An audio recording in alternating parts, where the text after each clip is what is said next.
With the Lucky Land Slots, you can get lucky just about anywhere. This is your captain speaking. We've got clear runway and the weather's fine, but we're just going to circle up here a while and get lucky. No, nothing like that. It's just these cash prizes add up quick. So I suggest you sit back, keep your tray table upright, and start getting lucky. Play for free at LuckyLandSlots.com. Are you feeling lucky? No purchase necessary. Void where prohibited by law. 18 plus terms and conditions apply. See website for details. It is Ryan here, and I have a question for you. What do you do when you win? Like, are you a fist pumper, a woohooer, a hand clapper, a high fiver? I kind of like the high five, but if you want to hone in on those winning moves, check out Chumba Casino. At ChumbaCasino.com, choose from hundreds of social casino-style games for your chance to redeem serious cash prizes. There are new game releases weekly, plus free daily bonuses. So don't wait. Start having the most fun ever at ChumbaCasino.com. No purchase necessary. VGW. Void where prohibited by law. See terms and conditions. 18 plus.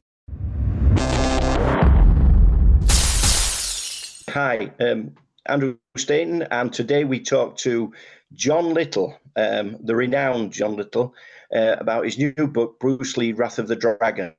I'm very, very excited to talk to John about a new book on Bruce. It's been a while, and I can't wait to ask John the questions.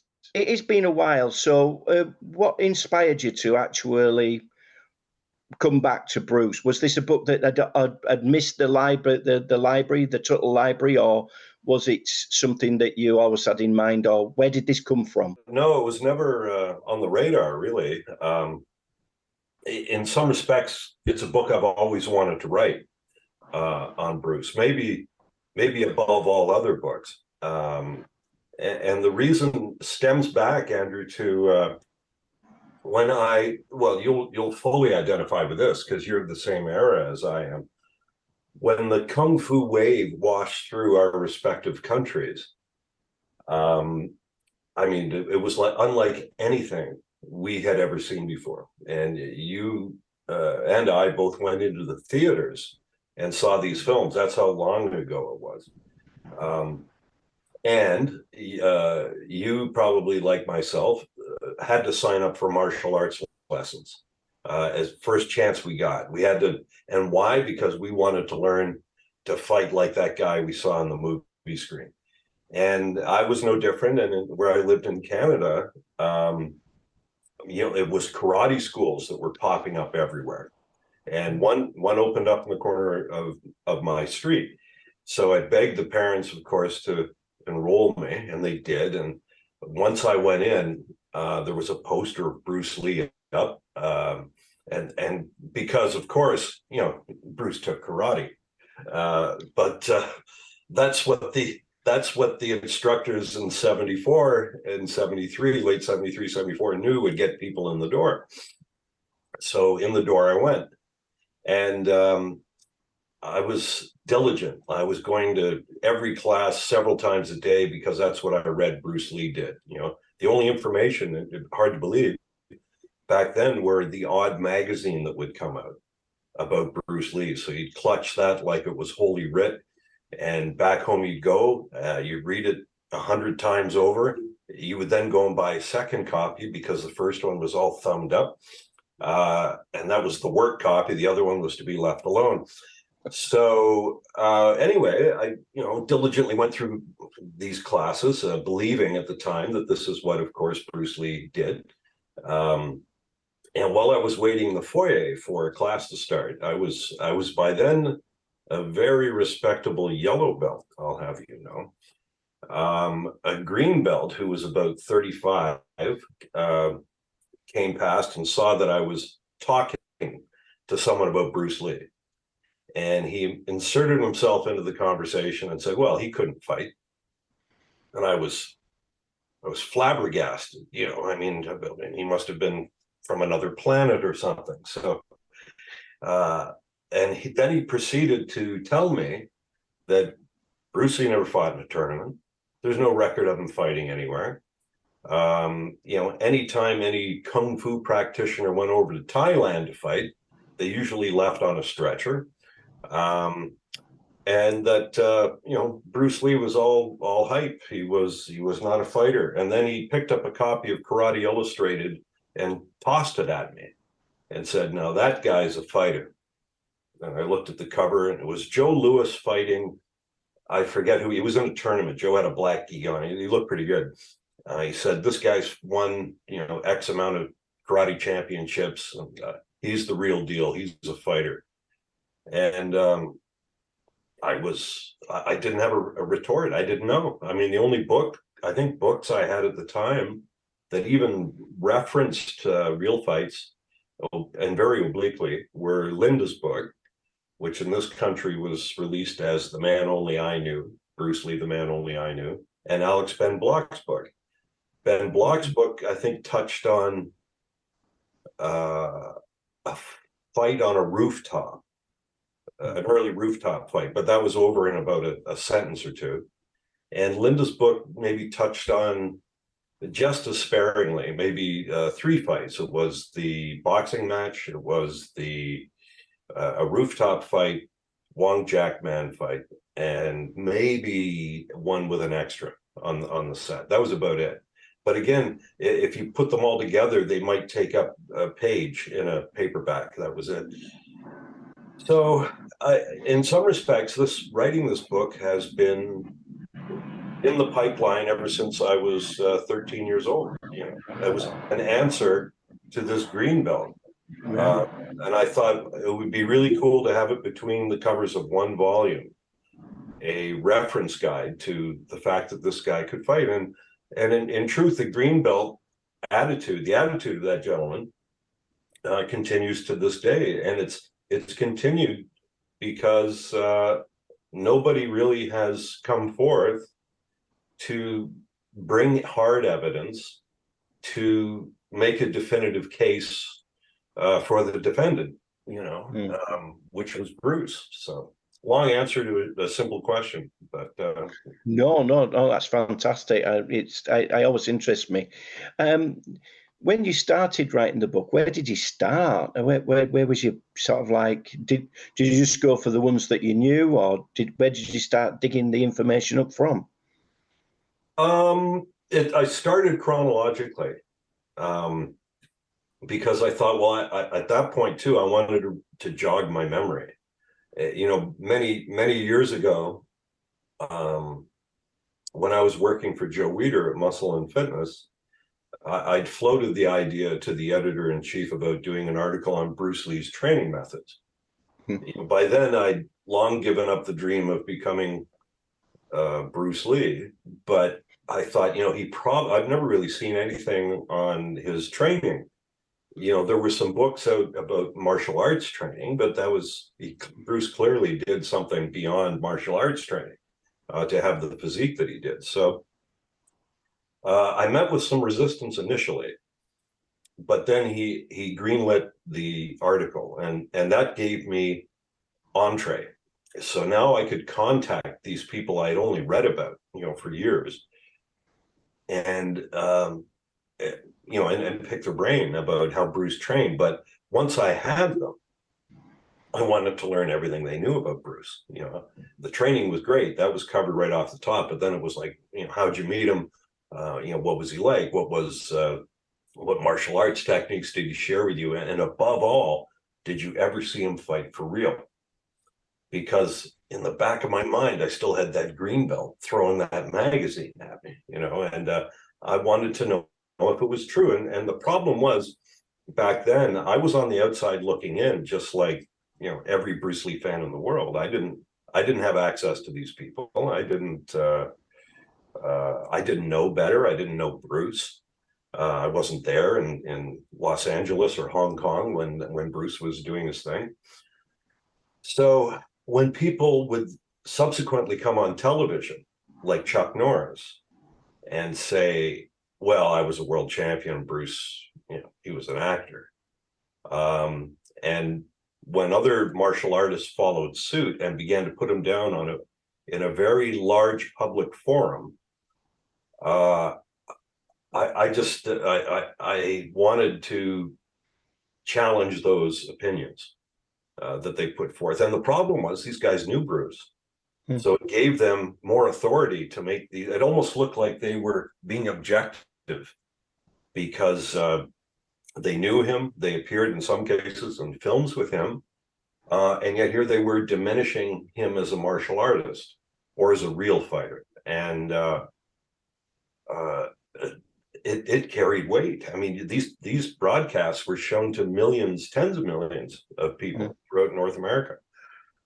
So that became the de facto conclusion about Bruce Lee. Yeah, all show and no go. He looked really good, give him that. Good looking guy, well built, moved well in the choreography, but real fight, never been tested. Never really was interested in getting in there and mixing it up. And that became almost a trope. It endured and endured and endured. And the more I interviewed these people, the more I knew that there was a counter to these arguments. And for a time, when I was able to, speak with the people that knew Bruce, it was obvious in some cases that there were contradictions. And when I wrote the books that Tuttle published, I mean, that was a result of spending 8 hours a day for a period of 5 years, poring over Bruce's actual words, his thoughts, so when, at that point, it was very easy to fact check. Yeah. If somebody like Chuck Norris said, well, I was, Bruce couldn't block my kicks, which he did say in a book, when we were sparring at his place in Bel Air. Well, at that point, it was very easy to check the date, and say, oh, well, guess what? Chuck, you didn't start with Bruce till 67, and it was pretty much over private lessons by 68. And blocking had already been discarded from his art. So why would he even attempt to block kicks when he didn't believe in doing that, at that point? So anyway, those were the, I was really more interested in can this man fight? And in some respects, I'm a little surprised, frankly, that no one's ever done this before. It seemed like that was the book we all wanted to have access to at one point, or at least the resource that we could do that. Yeah, this situation also that I found, and I'd like you to get your opinion on it, just to quickly, is that when you've got an actor, they said, oh, he's a great fighter, really accomplished martial artist, but not a very good actor. And then when you talk to a martial artist, the martial artist said, oh, he's a very good actor, but not a very good fighter. What's your opinion on that? I mean, why do they do that? Well, I don't know, Andrew. Everyone, it's hard to explain people's reasoning for anything. Some people do it to bring Bruce down so that they are elevated by comparison. If they don't look so bad. I mean, if I had been training diligently in martial arts and had my own club, and I was the teacher and the authority figure, and I wouldn't want the comparison with Bruce Lee, because then they look and say, well, why aren't you as good as this guy? And you don't have an answer. You put in the time. You think you're being pretty diligent and studying and reading, and it's quite clear there's a disparity. And rather than face that, and rather compete with the teachings and the image of a deceased practitioner of a different style than what I'm teaching, it's easier to dismiss him. He was just an actor. I mean, come on, I'm teaching you the real stuff. And I mean, it too. Anyone who's gone through martial arts, every student believes that their teacher is the deadliest guy that's ever walked the planet. He never fought for real, but by God, if he did, he'd kill someone. There'd be body bags stacking up, and that's their whole thing. And I got that too, of course, when I was in Canada. There was people, anytime they knew I was interested in Bruce Lee, they knew a guy who always, sometimes he was nameless, but there was a guy that Bruce Lee used to go to for advice, and it usually happened to be their instructor.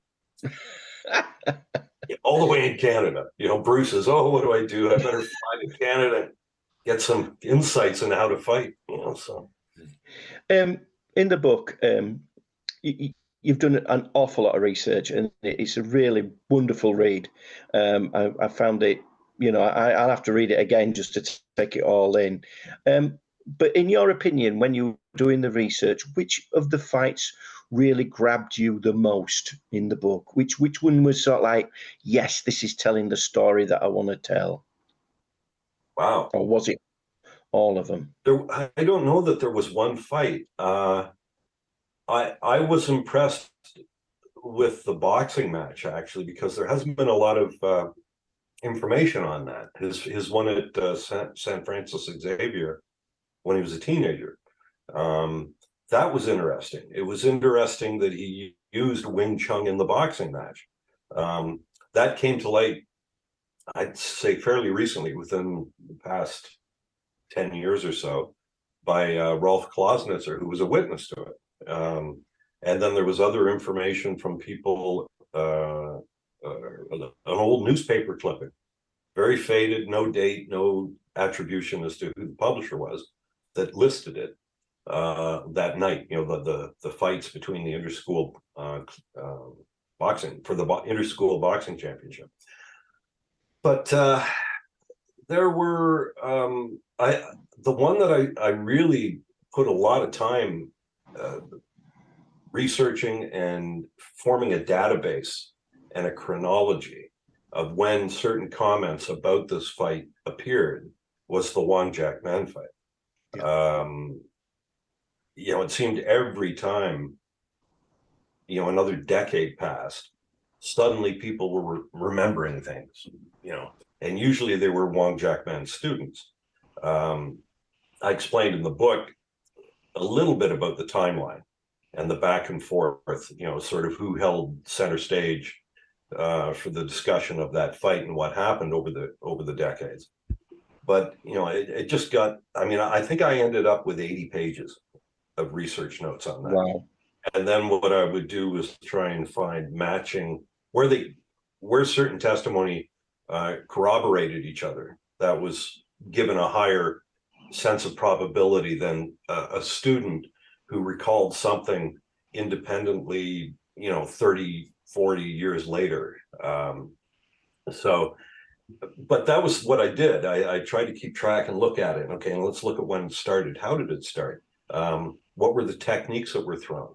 And a lot of, this fight has metastasized over the generations to become, well, I don't know if you saw Birth of the Dragon, but I couldn't know that.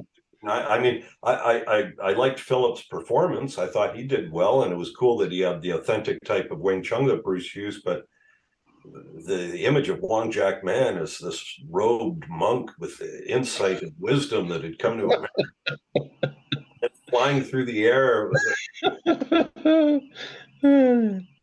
most devoted. And he went to see that movie when it premiered. Wong Jack Man was, and came out of it saying, "Oh, it was a great flick." It's like, well, okay, yeah, whatever. But, going to that Wong Jack fan, explain to me how you feel about, in Linda's and several occasions, they say it was all over in 3 seconds, and and Bruce is punching down on his face, and he's sort of like saying, "Do you give in? Do you give in?"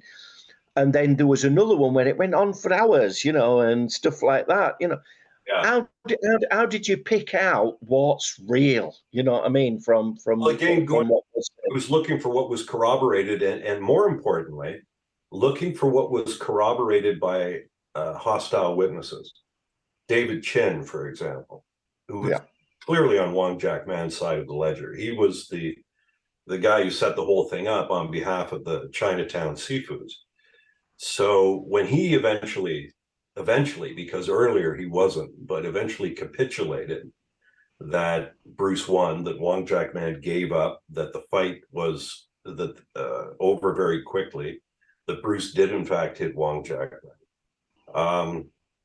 Okay, so now he's on Linda's side of the ledger, if you will. And then I found the internet's a wonderful thing. There was a letter that James Yim Lee wrote a guy who was inquiring about Bruce Lee's kung fu in Oakland back in, and it happened to occur shortly after the fight. And of course, Jimmy Lee was a witness to the fight, but never spoke about it. There's no testimony from James Lee about that fight anywhere except in that letter. And he said it was over in 2 minutes. And, you know, I don't know James Lee to be a BS artist. I think he had no reason to lie to this guy. And he said Wong Jack Man was bruised and bloodied. So clearly Bruce hit him repeatedly. And clearly the fight ended very quickly, and clearly Wong Jack Man gave up. That was from James Lee, that was from Linda Lee, two eyewitnesses, and from David Chin. So, I mean, if Chin has joined the party this late in life, then, you know, probably he didn't stick to his guns, you know, that, I don't know who won. You know, it's kind of back and forth. It went on for 20 minutes. Like anyone could fight in a street fight for 20 minutes. And that 20, I mean, and that's what the embellishment on that fight is what's hilarious. You know, Wong Jack Man turned and ran. Bruce continued straight punching at him, had a surge of adrenaline, took him to the floor, made him give up, fight's over. That is ballooned now. Now it was that dirty bastard Bruce. He went for my eyes right off the bat. It was supposed to be a gentleman's sparring match. And then he came in and tried to kick me in the groin. You know, what the hell? And then, you know, this fight continues and I didn't use my kicks. By God, if I'd used my kicks, you know, Bruce wouldn't be alive. He wouldn't have lived to 73, you know, and then he was doing these, he hit Bruce and he spun him around. And then another student reports he hit Bruce and he spun around 3 times. And then he put him in a headlock. And I don't, you know, for what, a noogie, or, you know, I don't know what the purpose was, but and I'm not sure a headlock is standard martial art technique in Tai Chi or what was his other form, Shaolin. So it just got worse and worse and worse, and no one checked it, you know. And that was always a pet peeve of mine. I have to say that guys who were there, guys who were students of Bruce, see this stuff come out and didn't say a word. And, you know, maybe part of it is that attitude, well, I'm not going to lower myself to this. But I think part of it is also fear. Because some of the guys who were saying it were tough guys. And, you know, you think of it yourself. If we went into a martial arts class, you and I, and we didn't have that genetic gift of a Bruce Lee or Conor McGregor, or pick the artist. And some other guy like Chael Sonnen or Chuck Norris starts speaking off about how our instructor wasn't very good. You know, how likely in real life are we going to toe the line? You know, show up at the guy's door. Yeah, I challenge you. You know, it's the reality is that genetics tends to determine success in any given enterprise, and particularly in athletics, which is why you have so few exceptional athletes in a given sport. You know, in hockey, you've got Wayne Gretzky, and in soccer, you've got Pele, for example, you know, and these are generational talents that come out. Everybody trains the same. Every soccer player trains the same, but only the certain amount of cream rises to the top, you know, and those are the ones that have the genetics. And Bruce was like that. And these other martial artists that we know of that are popular are like that to a degree. And like trees in a forest, you know, some grow taller than others. And Bruce was a very tall tree. So it bothered me in a way. I didn't know the genetic component at the time, or even the aptitude component at the time. To me, it was the old fist of fury mentality that someone's challenged your Sifu, you should be out there, you know, showing up at their dojo and you know, standing up for truth and justice. And that's just not the way of the world, you know. But so consequently, Bruce's detractors were unopposed. They had center stage for 50 years now. to say what they wanted without fear of rebuttal. And so they did. And, until it got to the point where people like Joe Louis were saying, basically advancing the notion that Bruce Lee was really just a theorist, kind of like a mad scientist. He needed me to step into the ring and validate his theories. Well, no, he didn't. Not only did he not need Joe Louis, he dismissed him at the end of 1969.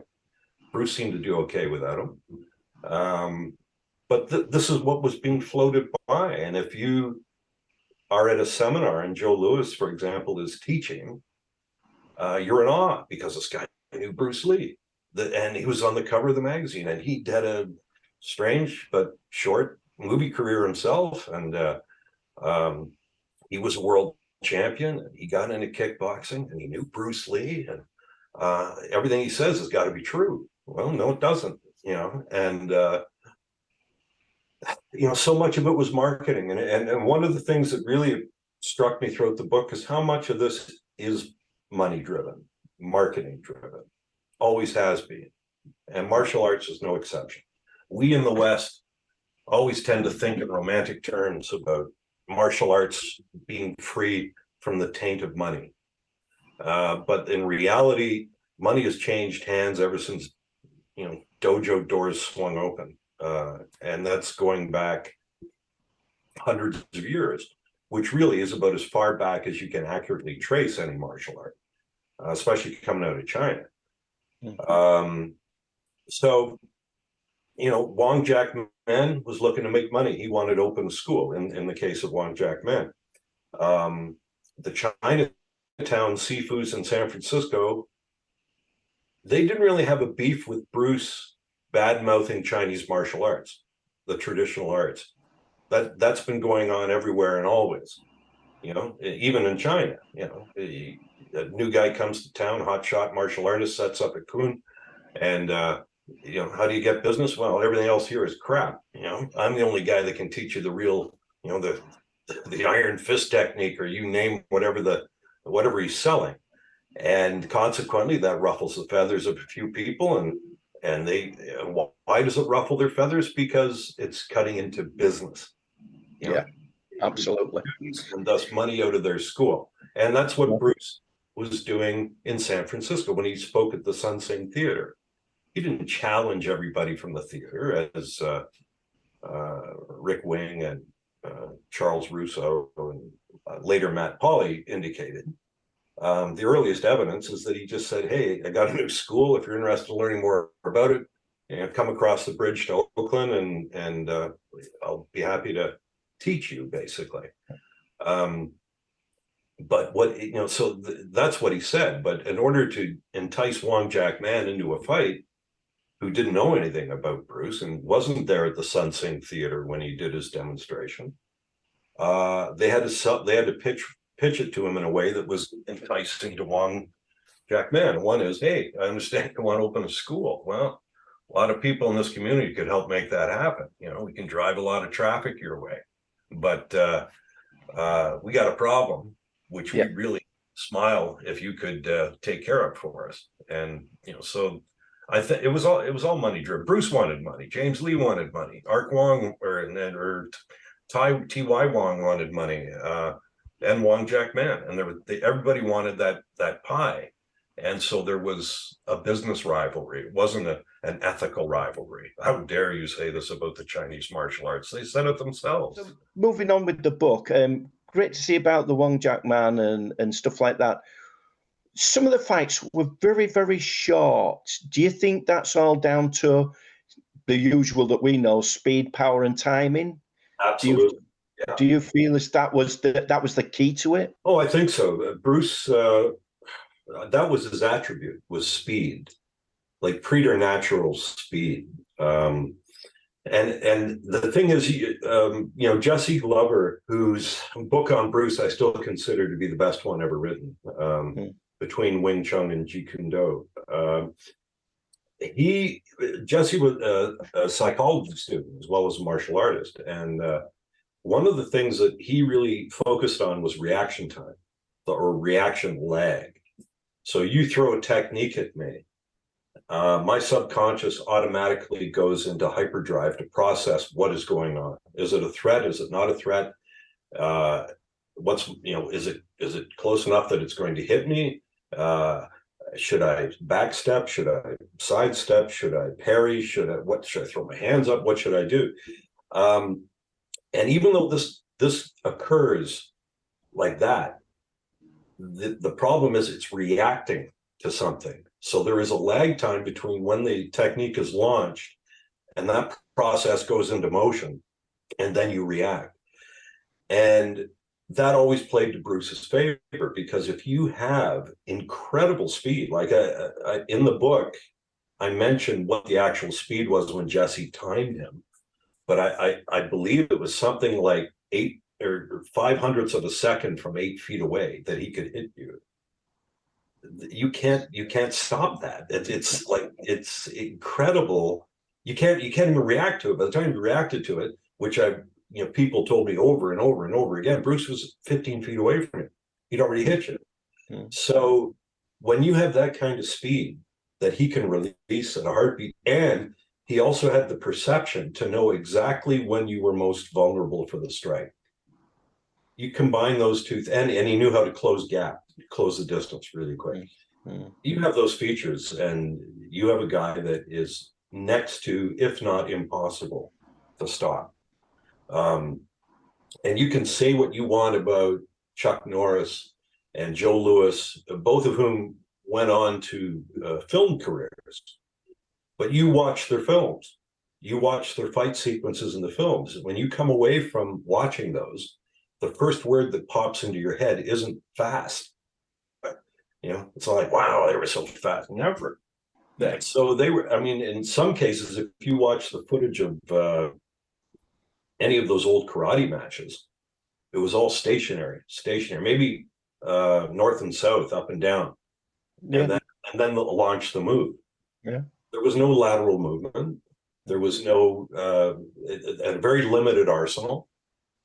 And Bruce was able to read that so quickly. Like it must have almost been boring for him to go to karate tournaments, because it was the same thing, and he knew exactly what each martial artist was going to do. He knew what their big weapons were. He knew what their weaknesses in defense were. And consequently, when he sparred these people, it was shooting fish in a barrel. There was not one incident where a champion martial artist went to him for instruction and left and said, I mopped the floor with him. I threw Bruce Lee all around his yard. There's no reason for me to be here. No, they went back repeatedly, and more tellingly, they went to him. He was going to them. We exchanged techniques. Bruce would show me his lightning fast techniques, and in return, I'd show him my slow plotting method. It didn't. It just, there was no need for that. But in the nobody could have predicted that Bruce Lee was going to become what Bruce Lee became. And consequently, these guys, Chuck Norris in particular, went to Hong Kong to get into movies. That was it. Bruce died, a void opened up. Now I'm going to get into movies. So Chuck goes into movies. And when people would ask him about Bruce Lee, it was like, well, I really don't want to talk about that. I've got a movie coming out, and I was a world champion, and these are my credentials, and the blah, blah, blah. And on it went. But it was still that almost juvenile attitude of who's the toughest guy in the schoolyard. The thing with Bruce, and that's why in the book it's dedicated to the fans. We were right. Our perceptions were accurate. This guy was phenomenal. He was everything we thought he was. It's been the other guys who felt perhaps that they suffered by comparison, who wanted to diminish him by that. That's the new phrase, Andy, I'm sure you've picked up on, humanizing him. Basically means criticizing him, humanizing. We're bringing him back to our level. Well, he never was at our level. He was beyond. So I just, to me, I had gotten or obtained through interviews a lot of information. And then kept kind of waiting for these people to come out and rebut what was being said about Bruce, and it never happened.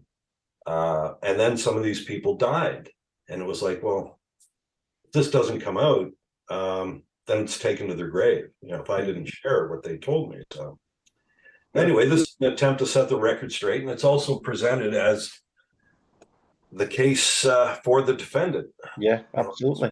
Why do you feel, take it right back to the early stages, why do you feel Bruce found this intense nature? I mean, we know why he wanted to fight to a certain extent, because he was with his Junction Street gang and he felt that was the old story that he was going around. But I did actually meet somebody who actually had a fight in a schoolyard with Bruce, when he was a kid. And Bruce was no fighter at that time, you know what I mean? But, he must have. What do you think made him want to fight? Do you feel as though it was the gang and, the threaten? Or what do you feel?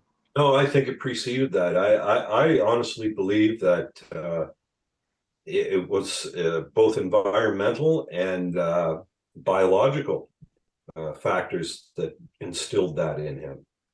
Number one, born with an undescended testicle made him different from his fellow mates, from the other guys. But then his parents, of course, were very superstitious, as you know, and they had lost a son prior to Peter's birth, Peter Lee and Bruce's. And in Peter's case, they assumed that it was evil spirits that took the boy, and that these evil spirits were on the prowl for the souls of young males. So they tried to camouflage Peter's gender by piercing his ear. And I believe, also was called by a feminine name within the household. When Bruce came, that was ratcheted up another couple notches. He had his ear pierced. He was called Sai Fong, which is a feminized name in the house rather than Zheng Fan. He was made to wear a dress when he went to bed at night and attended girls' school.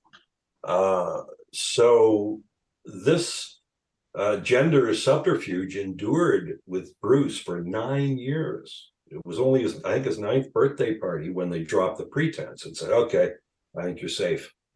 Well, at that point, you have a kid that his buddies know that, like, what the hell's going on? The guy's wearing a dress. They call him a different and so by the time he was able to drop the dress, if you will, he was going to show the world that he was male. And I'm going to prove to all of you guys what gender I am. And so what was male? Well, what's male to a 9-10-year-old boy? Strong, fight. And that was exactly what he did. But I think that can, in my opinion, I'm not a psychotherapist, but I believe that was the impetus behind everything throughout his. That's why he never refused to challenge. As he said, it would be unmanly to refuse a challenge. And he was gallant, and he was all these things that a man should be, from that perspective. And so anytime someone questioned his manhood, issued a challenge, he was up for it. But beyond that, he was he was pathologically obsessed with fighting. A loss to him would have been insufferable. He couldn't have countenanced it.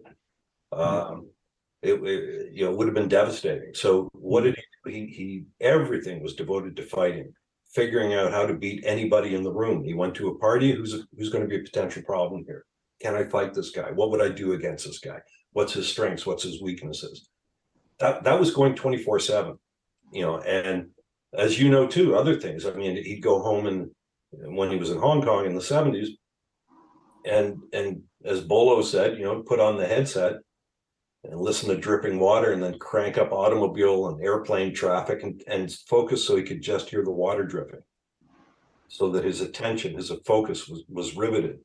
When he'd go to a restaurant, he'd be looking over your shoulder at different people in the restaurant and trying to get the timing of when they took a fork into food and put it to their mouth so that he could come in on the half beat and he'd make sounds, whenever the guy, for the half beat of that, so that he was reacting. When he was watching television, every time there was a camera cut, he'd strike. Like, this is 24/7. This is not a UFC fighter who, trains his techniques and his conditioning for 6 to 8 weeks prior to a bout. This is 24/7 for decades with this guy. So yeah, if you take natural speed and you marry it with that obsessive dedication, you're going to be pretty good. In fact, you're going to be Bruce Lee. What do you feel about Bruce's in your book? What do you feel about the frustration that Bruce went through when you explained that it wasn't a good time to fight when he got these challenges, when he knew that, anybody who, especially in Hong Kong, and he was famous, they basically were looking at the factor that if they fought him, win or lose, they would get some kind of notoriety. And Bruce was having to hold back all the time. What kind of frustration do you think Bruce was going through at that point? Well, on that front, it would be more the frustration of a fly buzzing around your face. He knows he can take that out of the air like that, but he can't. Right now, can't do that. So I think he had a lot on his plate then. So he was more than content to shift his focus onto his film career and take those same energies and that same competitiveness and that same drive and apply it to film. And that's what he did. So, and if these flies got a little too close or they made the mistake of landing on him, he took care of it and it was over just as quickly. So I think they were more an annoyance. I don't think it was a deep frustration for him. He had too many other things to do. He was focusing on choreography, the script, shooting, production schedule, who's going to be in the film. How do I get the attention of Hollywood? Because his real long-term vision was to write his own ticket in Hollywood. And these films that he's doing in Hong Kong were relevant in as much as they were banging a gong to get the attention over there. Hey, there's money. I'm making money over here. And if you want some of it, it goes through me. So I don't think it was, if you look at Bruce as just a fighter, yeah, there would have been frustration. But if you look at Bruce in the context of everything that he was doing, I don't think he took them all that serious. As he said to Pierre, or to, was it not Bruce Thomas? Bruce Thomas is an author. Ted Thomas. He treats it very, very lightly. Good. So, not to wrap it up, because I want to get this one in just so that we've got this question in. Somebody who picks up this book, and we're pushing it hard here, what do you think they're going to get out of it? I know where we're saying it, but just for the man in the street, the fans will love it, but what do you think the man in the street would get out of this? I think it will reform. I hope it will reform public opinion on Bruce Lee as to whether he could really fight. It seems to people like you and I a rather silly thing to focus on, because of course he could fight. I mean, that much is obvious. Nobody who could display that kind of speed, rhythm, timing, coordination, power, precision, these things wouldn't evaporate as soon as he got into a real confrontation. But to the average person on the street who has been weaned on the statements of the Joe Lewises and the Chuck Norrises and the Chael Sonnens and the people that have attempted to denigrate Bruce and Bob Wall, I would throw in there, this hopefully will inform public opinion. And if they say, well, pick the martial artist, Bruce could never deal with a good grappler, a high-level grappler like we have in MMA today. They would just take him down and it would be all over. Really? Well, I would say Hayward Nishioka, who was a Pan Am gold medalist in judo and won the AAU judo championships 4 times in a row, was a pretty good grappler. Pretty fair, I would say. He could touch Bruce and admitted it. He said when it came to sparring, he said it was stupid. He'd beat us up all the time. And Hayward used to get so pissed off, and Hayward is such a good judoka. Like, I mean, as a grappler, you wouldn't want Hayward to ever put your hands on you. And he said he got so frustrated one day. He said to Bruce, he said, he goes, stop. You know, the sparring is stupid because I can't do anything. You know, you're beating me up before I can even move. He said, but what would you do out of curiosity? He goes, I'm a judo guy. He was also a black belt in karate, by the way. He said, you know, I'm at home on the ground. He said, what would you do if I lay on the ground? Then what would you do? And Bruce said, well, I wouldn't do anything. I'd walk away. Thought about it. He said, don't get up. Did you ever interview, because you were close to the students of Bruce's, most of them have gone now, sadly. Did you ever bother talking to Larry Hartzell about his first introduction to Bruce? Yeah, well, I think I cite his testimony in the book. He just said that when he first started sparring with Bruce, he said he was beside me, he was behind me, he was in front of me, he was shutting me down before I could get started. And he said, I thought to myself, well, there goes 10 years of Kempo out the window. Yeah.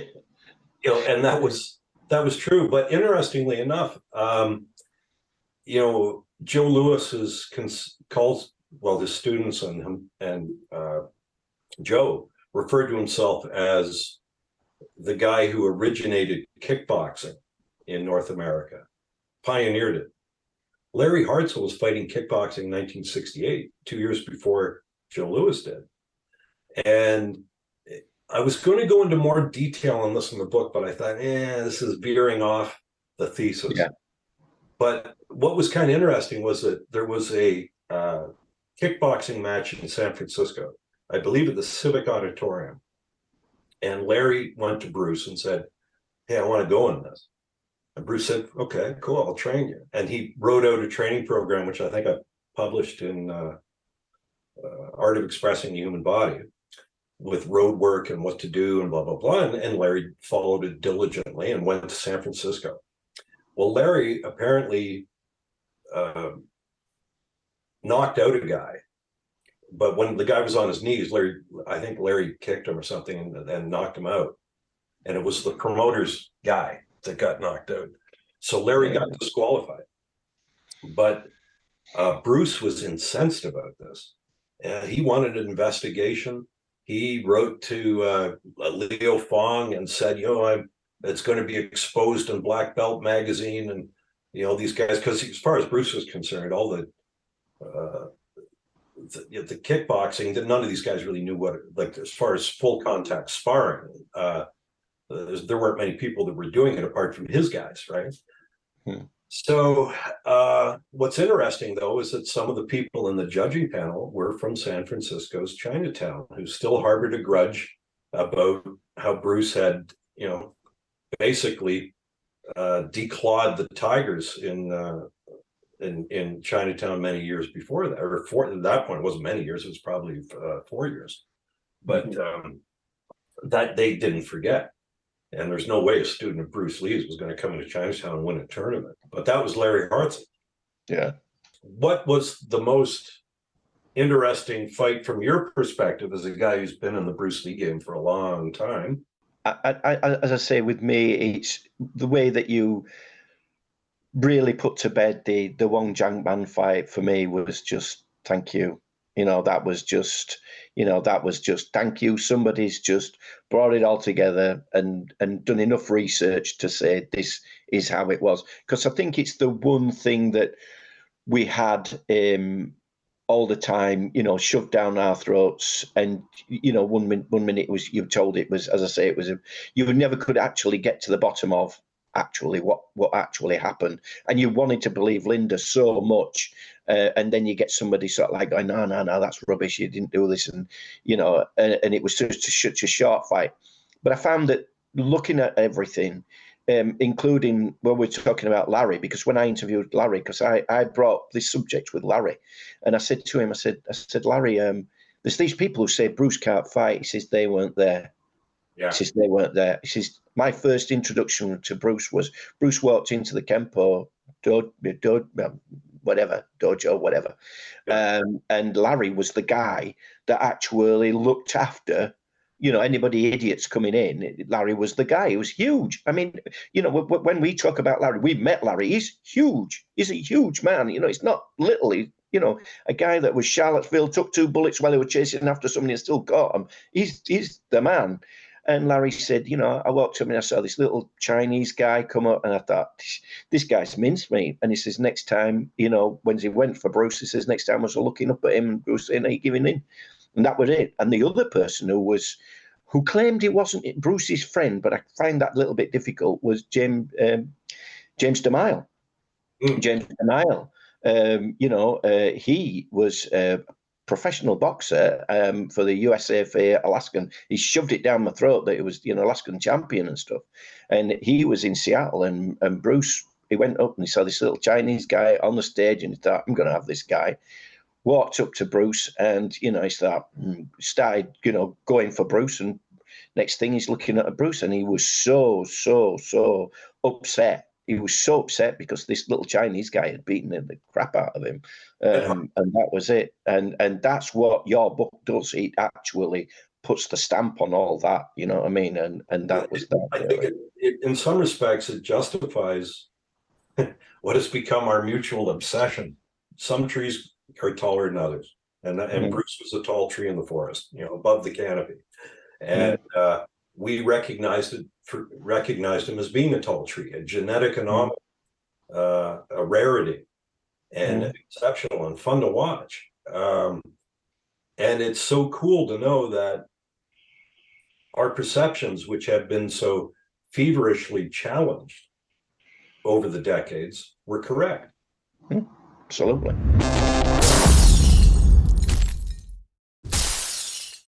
Sports Social Podcast Network.